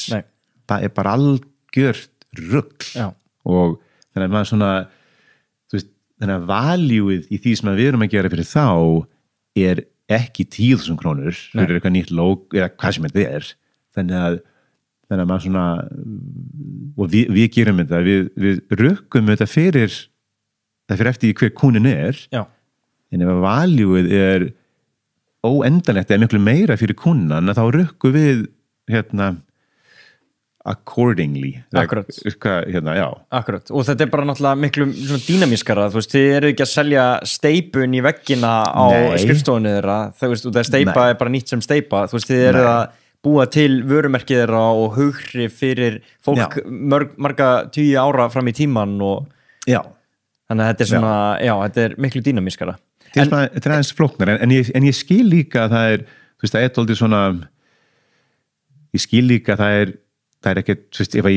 veit kannski hvað sem er, ef manni vantar lag eða eitthvað, þú veist, ég og þú viljum að einhver komi og taki ljósmynd eða þetta væri eðlilegra að ljósmyndarinn sem kemur hérna inn, tekur myndina hann er búinn, akkur eru við að borga einhverjar 5 milljónir fyrir þetta en ég tók mér langan tíma að skilja þetta og það er svona veit ekki en finnst þið þá ekki erfiðar að gera verðtilboð fyrir vikið? Jú, þetta er hérna góð spurning líka að það er mjög erfitt að verðleika þetta það er alveg mjög skrítið og ég held að við séum mjög fair og erum ekkert eitthvað svindla eða eitthvað svindla og plata fólk en þetta er rosa skrítið að velleika svona og þetta er eins og bara ég vil bara ekki tala um þetta bara í síðustu viku að þá hringt í okkur frá gamla skólanum mínum, frá Parsons Já, ok. og við höfum unnið með þeim áður og þeir þeir hringi okkur og 2 önnur fyrirtæki og vilja ekkert segja okkur hvað hinn 2 fyrirtækin eru og það eitthvað verkefni, stórt verkefni og þeir vilja að við bjóðum í jobbið og svo við sitjum og ég og kona mín vinnum með okkur á stofunni Vera og Jan, við 3 svona erum yfir þessu að bjóða í verkefnin og sjáum þetta og við vorum bara, ef að bjóða 100 kall í þetta eða 1.000.000 hvað er þetta? Svo breytt bil. Rosa breytt bil og svo gerðum við einhverja áætlun og sendum þetta inn og ég held þetta væri dálítið dýrt eða hvernig þetta, bara við þurftum að rukka þetta fyrir þetta og svo í þessu tilfelli þá kom eitthvað svar frá þeim í gær og við fengum ekki verkefnið og sem er allt í lagi en maður hefði alveg viljað fá þetta en og ég hef grun að þau hafi ráðið einhvern sem að rukka miklu meira fyrir þetta. Já, ok. Já, þannig að það er nefnilega máli, þetta getur farið í þá átt líka sko. Hvað sér þið? Þetta getur farið í þá átt líka, fólk er ekki bara að leitaðast eftir ódýrasta möguleikanum sko. Nei, þetta er ekki bara út af einhverju í sumum tilfellum og það er kannski óendanlegar ástæði fyrir því þú veist, út af einhverju ég veit ekki alveg hvað það er. Nei. En ég held samt að oftast eins og maður kannski heyra kannski þú veist, að því við erum hér á Íslandi að svona stofur á Íslandi ef þú ert að bjóði eitthvað retainer hjá einhverju stóru fyrirtæki þá var það oftast út af myndi maður halda en kannski líka út af hönnunin eða hvað en að velja ekkert það er svona en það er kannski er þetta ekkert flókið eins og hjá okkur að við erum bara með þú veist, við borgum ekki leigu, hvað er það mortgage bara afborganir af húsinu og svo erum við bara með eitthvað fólk í vinnu og ég með laun og Jan og það er bara einhver tala og þannig við bara einhvern veginn þetta er bara ykkur áætlun þetta tekur 3 mánuði og þetta er þetta og þannig að þetta þarf ekki að vera eitthvað oflókið sko. Nei, en þess vegna er tímakaup líka svo þægilegt þá getur þú hugsað bara, hvað er þetta margir tímar stilta niður það, búm, þetta er verðið gjör svo vel. Já, og ég er alls ekki að þú veist, ef það er einhver hönnur eða einhver sem er að hlusta á þetta sem er rukkar á tíman, það er allt í lagi ég er alls ekki að segja þetta eigi að vera svona í okkar tilfelli þá gerum við þetta ekki svoleiðis. Mér finnst enn kannski ávísi aðeinslega breyta þessu. Það er eitthvað furðulegt við það. Já, ég skildi alveg og líka er ekki sagan að, var það ekki Picasso sem var með serviettuna, hann var að dútla eitthvað á serviettu á veitingastað og einhver aðili sér hann langar að fá serviettuna hjá honum og segir, herri, má ekki fá serviettuna hjá hann, ég get borgað eitthvað aðeins fyrir hann og já, ekki málum, kostar 10 milljónir 10 milljónir, ég sá þú varst bara 5 mínútur eitthvað að dútla að sá þetta nei, það tók mig ekki 5 mínútur, það tók alla mína ævi Þetta hljóma svona klísjukent en þetta er alveg rétt og bara, þú veist, einhver ljósmyndir sem kemur inn og rukkan einhverju uppæð hann er búin að taka einhverja 1000 miljón myndir með einhverja græjur þannig að þetta er ekki svona þetta er samt mjög aðeinsvægt að tala þetta og mér finnst alltaf rosa skrítið þegar ég heyri að hönnuðir séu að rukka á tíman mér finnst það alltaf og þá er líka einhvern veginn þú veist að þá getur líka kunnin sagt það kostar þetta, eittu bara 2 tímum í þetta það er ekkert hægt þú veist að það er ekkert hægt að þú þarft að eiga meiri tíma eða minni eða ég ekki Einmitt. Og þetta er náttúrulega bara það sem er skemmtilegt við sköpun að það er erfitt að setja vermið á þetta og ég meina þú fer ekki á málverkarsýningu og það er bara eitthvað 8 tímar þetta þetta tók 24 tíma, þess vegna er það dýrt eða eitthvað svona sko. Sem er kannski líka punktur og þetta er eitthvað sem ég ætla að forðast að tala kannski er þetta að þetta er kannski bara líka þetta er eins og við, þú veist, eitthvað verkefni hjá okkur sem við tökum og við fáum með okkur x upphæði fyrir þetta, eða verð ég er ekki að pæla í hvaða tíma maður leggur í verkefni. Nei, akkurat. Og það er kannski mjög stúpid businesslega séð en þú veist, við erum með eitthvað verkefni núna á skrifstofunni og við fáum einhvern smá aur fyrir það en við erum með að eigða endalausum tími í það og stundum virkar það og stundum ekki því að maður vinnur verkefni að því að ok, þetta eitthvað sem við höfum ekki gert áður og ég held að við fáum eitthvað umfjöllun það að þetta er alltaf spes, eitthvað bla bla bla sem að gerist kannski ekki en ég veit ekki, þetta er svona það er erfitt átt að svo því hvað er rétt og rangt í þessu sko og líka náttúrulega við vitum það báður að þetta er náttúrulega bara mismunandi eftir verkefnum ef þú ef þú þarft að gera eitthvað sem er svolítið færibandalegt þá er nú allt í lagi að segja bara herðu ok, þú veist ég sé að þið er ekki að búast við einhverju massífri sköpun frá mér, þið eru bara að gera XYZ sko, þannig að það var fínt að láta bara tímakaupa á þetta eða hvað það nú er. Það er kannski rétt, einmitt. En ert þú þá oft, hefur lent oft í því að hugsa herðu, ok, ég held að þetta verkefni þessi líklega að ég fái það ef það er hærra verð á þessu Nei, þannig þykir það svolítið áhugavert og eins og þú segir að þú gætir mögulega að hafa mist verkefni til einhver sem að bauð hærra í það ég finnst þetta enn mjög interesting sko, að því að sko ég er ekkert að neita því sko að eitthvað verkefni kemur inn á borð til okkar og svo ferli okkur er bara ég sest niður, kíkja á þetta og Jan og Vera og svo kannski einn af okkur, ég segi kannski heyrðu rukkum kannski 10 milljónir fyrir þetta þá erum við oftast eitthvað svona að negotiata á mitt okkar nei, rukkum 7 10, við erum bara eitthvað svona við erum eitthvað að þú veist, en það fyrir þetta oftast niður og sem er mjög interesting en akkur þetta fara akkur ekki bara heiti 20 eða 30 þannig við erum oftast eitthvað svona við erum oftast að reyna að vera fer eða hvað en og maður heldur líka að því maður er kannski líka svolítið sjálfur þetta er eins og þess að maður skilur þetta alveg þetta er eins og ég er með íbúð hérna, var að kaupa ykkur íbúð og ég fyrir að laga gólfið og ég fekk 2 verðtilboð í það og núna er ég kannski að tala á móti því sem ég er að tala og ég tók ódýrara tilboðinu af því að það var miklu ódýrara og en ég veit ekki, kannski þegar maður átt að taka þessu dýrara, ég veit ekki en samt, ég ætla út að áður en byrjum að taka upp þá varst að tala um bensan Já. Og þú varst að gera upp bíl og það var í boði að vera okay, við getum gert þessi stóru hluti sem við þarf að græja og gera og það er ekkert mál eða við getum farið og tekið hann algjörlega í gegn nostra við hann það er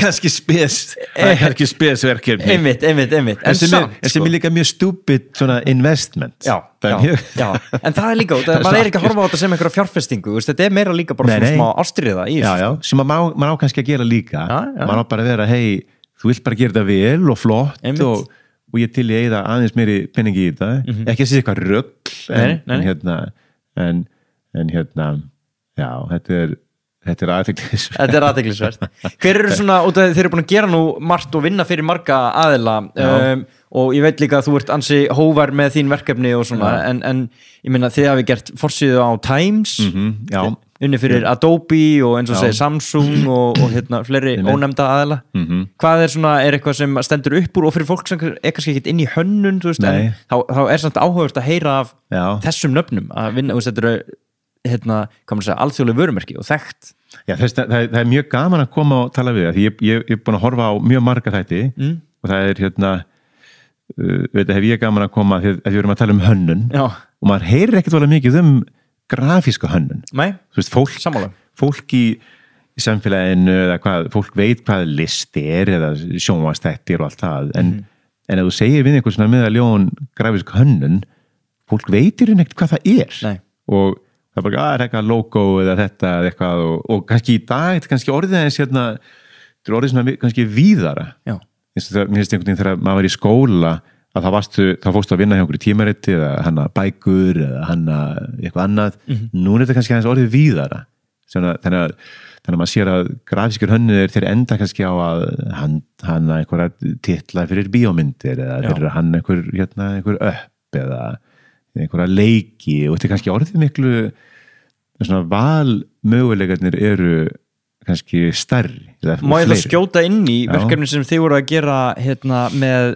listaverkið á vegginn útsýnis fyrir íbúðir, getur kannski útskýrt hvað verkefni það og bara það sýnir hvað hönnun í rauninni víðtæk, hvað þetta kemur inn og þetta eitthvað sem ég myndi sem sko nefandi, ég hefði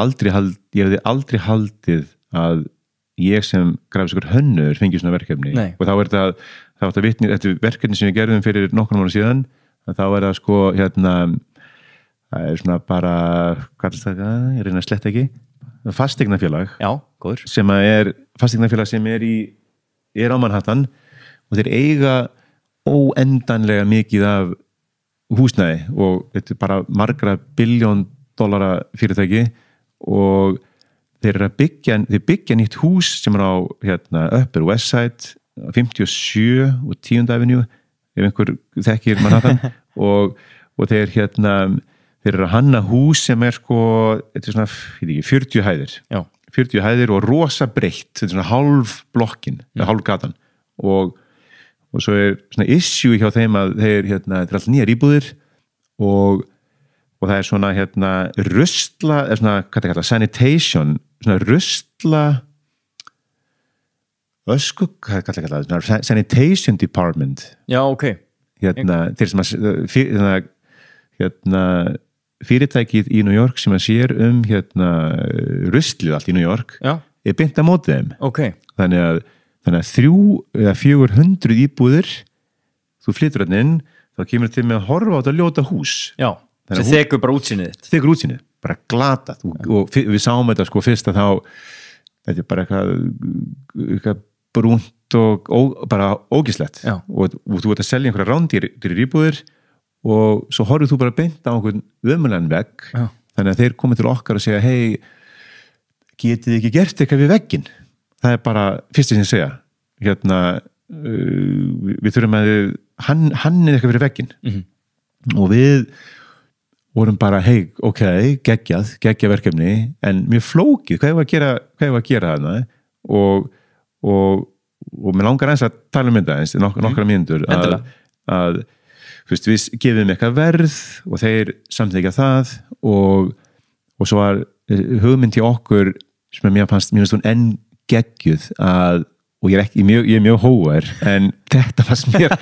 fannst þetta persónulega geggjað að fyrsta hugmyndin okkur var að þú ert með 400 íbúðir og allir koma til með að horfa á vegginn og þú kemur til með eiga heima það næstu 5 eða 10, 20 árin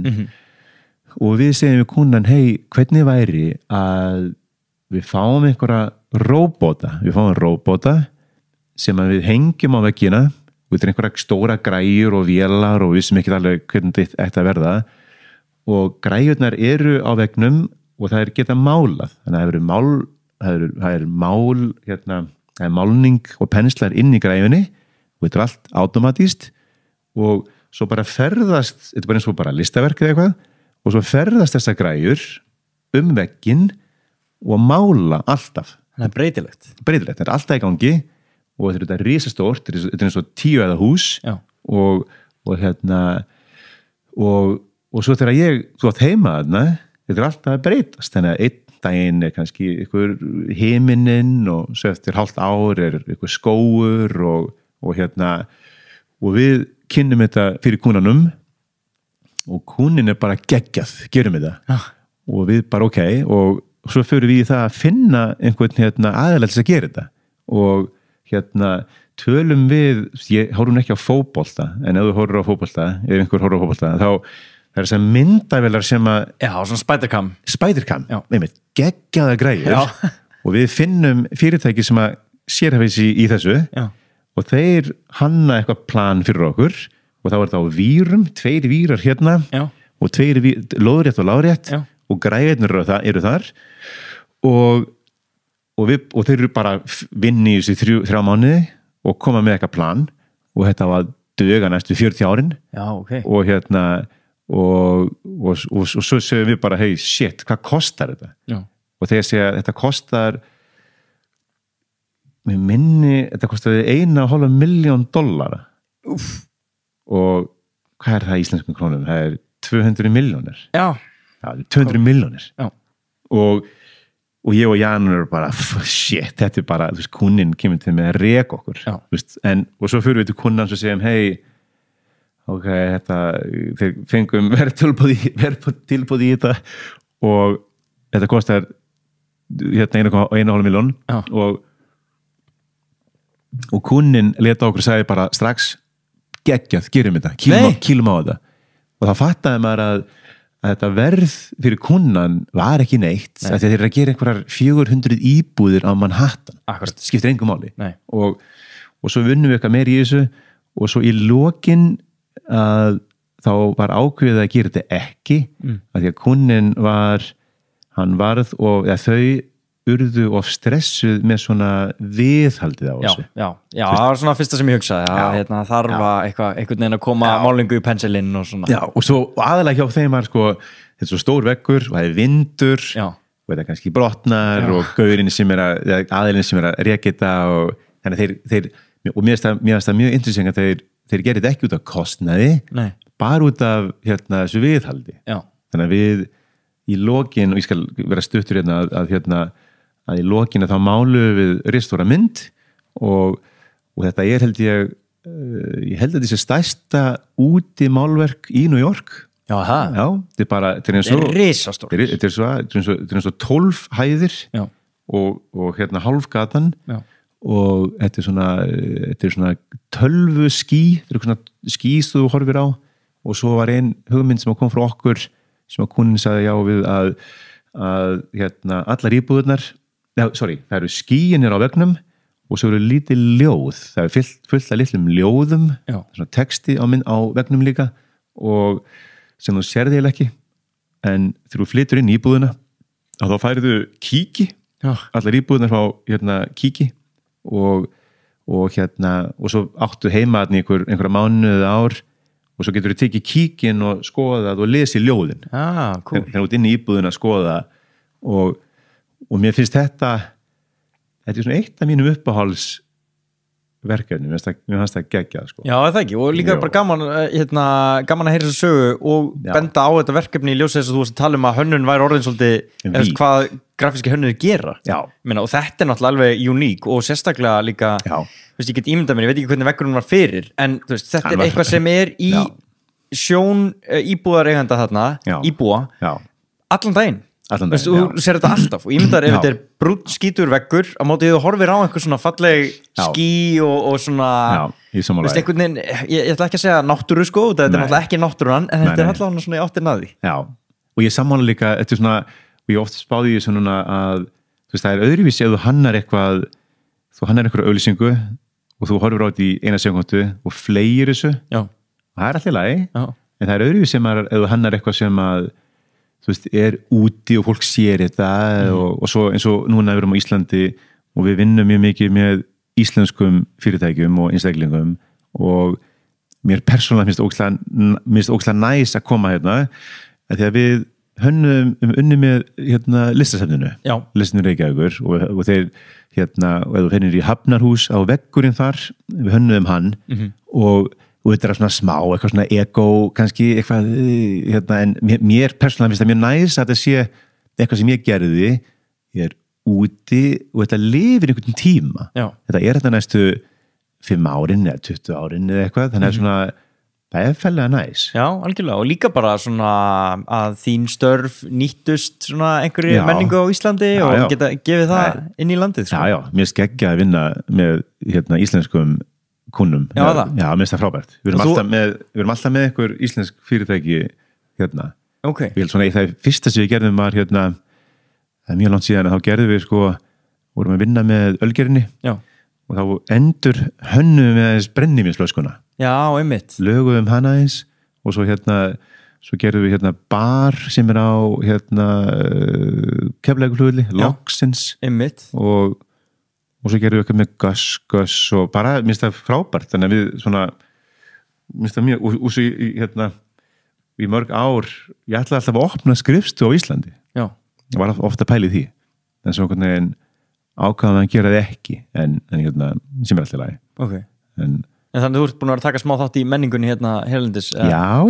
algjörlega er búin að hann eitthvað fyrir göskus eitthvað sem við bara séð það sko, ég hef alltaf elskað Gus og við hönnum sko var nokkur ár síðan man ekki, 4-5 ár síðan þá gerðum við sko 10. plötuna þeirra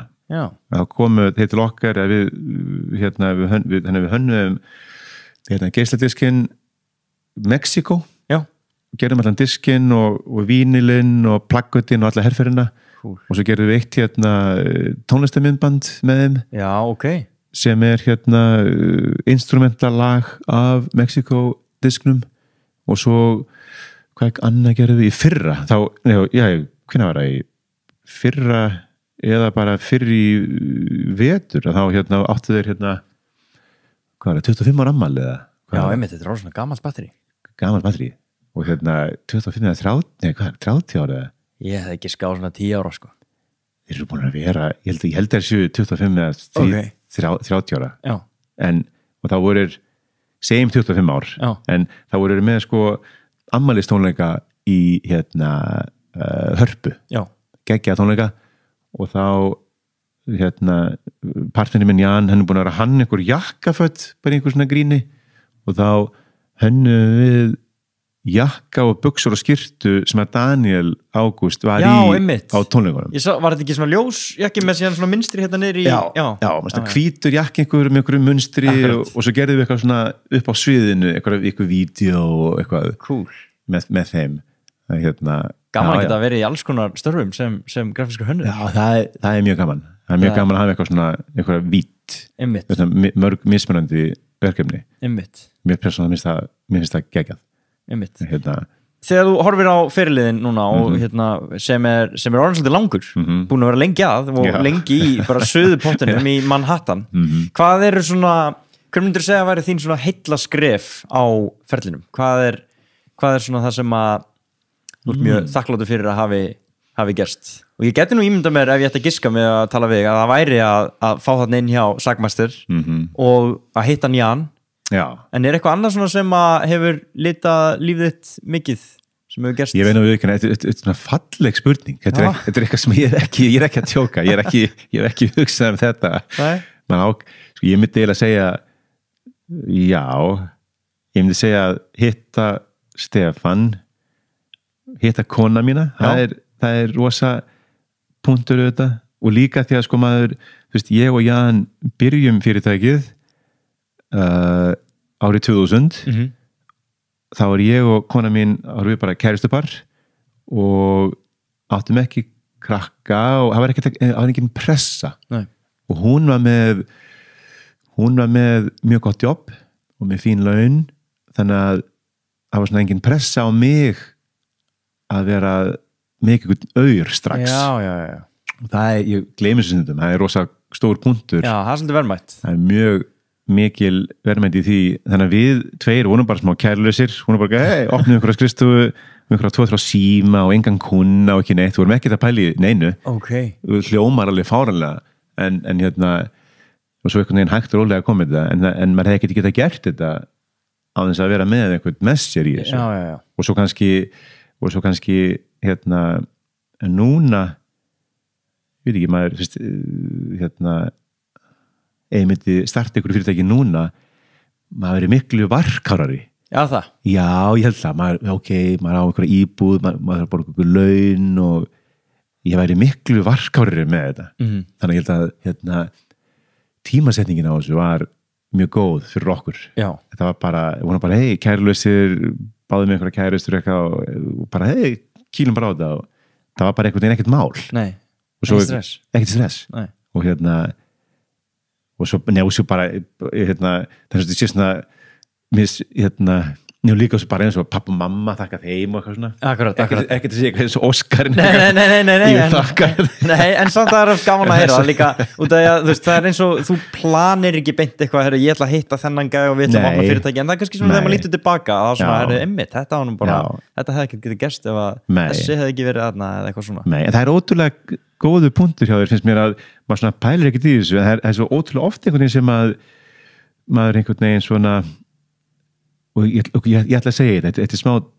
cheesy en það er ótrúlega gott að vera opinn og tala við fólk og svona, þetta er eins og þú hittir einhvern aðila og þú verður ekki að tala við hann eða hana og hann eitthvað, ég fyrir í skóla þarna og maður bara, ok, þá fyrir maður að sækja þann skóla já ótrúlega margt eitthvað sem að þú veist, ef ég ekki hitt hann aðeila eða hinn, þá hefur maður ekki farið í þetta hana, eða ef maður hefði ekki talað við þennan aðeila, þá maður ekki þetta rosa svona tilviljana kent einhvern veginn og skrítið einhvern veginn hvernig maður ég veit ekki Akkurat, hvernig þetta gerist hvernig svona laga gerist, en kannski er þetta bara svona er þetta bara, svona er lífið ég veit ekki, en ég Nei, nákvæmlega, og þess vegna fyndi að líta tilbaka sko, og sjá að hvað þetta var mikil tilvíðun og eins og bara þú hafi farið í Parsons að bara út að það þekktir einhvern neitt Já, það er rosa, það er algjör tilvíðun og líka, allt þetta dót þetta er svona, þetta er mjög tilvíðan að kent Ég er að fatta, þú ert væntanlega úti þegar að 9/11 árásin á sér stað. Já, ég er úti þá. Má ég spyrja úti hvernig það blasti við þér? Bara út að þetta er eitthvað sem hafi áhrif á heimsbyggðina. Það var rosa skrítið. Þá voru við sko, ég og kona mín, kærast að þinn, hvenær var þetta? 2001. Þá voru við nýbyrjar á skrifstofunni og ég og Vera erum heima hjá henni. Þess að þú og Jan eru byrjað með ykkar skrifstofu? Já, byrjað með skrifstofuna og búin að vera með henni 1 ár erum hann á Union Square ekkert mjög langt í burtu og svo erum við eitthvað heima ég og Vera og heyrum einhver læti og maður fatta ekki alveg hvað það var mjög skrítið sko og svo við erum eitthvað að fylgjast með þessi í sjónvarpinu og maður lappar út og svo stóðum við sko öll skrifstofan stóðum fyrir utan skrifstofuna og þá erum við að horfa á þetta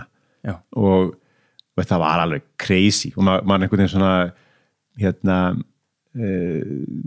manni þóttu þetta sko alltaf óslega vænt húsin maður búin að fara í þessu hús í byggingarnar 100 sinnum sko. maður búin að fara upp á þak og í tvíburaturnum og einhverju túristar komið í heimsókn þá fór maður að kíkja upp og þetta var svona